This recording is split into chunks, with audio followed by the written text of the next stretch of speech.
when we stare truth and reality in its face and we're like sitting in it, it is disorienting and frustrating, and it pushes us up against that wall of futility, right? It's like when we know what's happening environmentally, in our world, for example, the more we know, yes, we bump up against the futility of what are we doing, right? And then same thing here, right? We know that we're trapped in this particular system that we've been born into that is motivated by money and consumption and working for other businesses to make more money. And you know what I mean? Like we know that we're part of something, that the value system is not one that is motivated by love and attachment.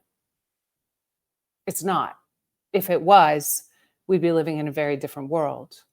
So I'm just acknowledging the fact that it can be heavy to sit in these truths. And I think it's really important that we name them. And that's what deep adaptation is all about, is like being in the grief of it, but not collapsing in it. And so collectively, that's also why, I'm here doing these groups, because we need each other as we're getting really, really real with our lives, and we're having these moments of waking up to certain things. We need each other to hold each other through this as we feel our grief and stay connected to our bodies, which was the biggest theme today.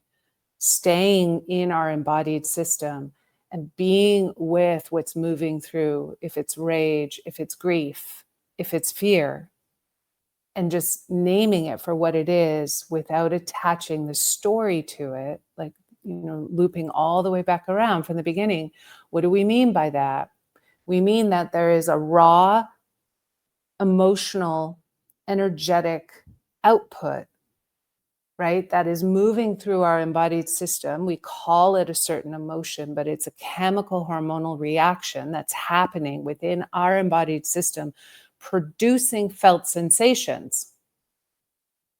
So what we're experiencing internally, it's like the in the chemistry lab. Like I always just imagine like bubbles, or I imagine, like the dancing energy that happens when you put some compounds together. I don't know if I have the right wording for chemistry, but it's like that's what's happening within our body, and those cells and all of the hormones and the chemicals, and they're all having this reaction happening inside of this embodied system. And I'm feeling it because I have a nervous system.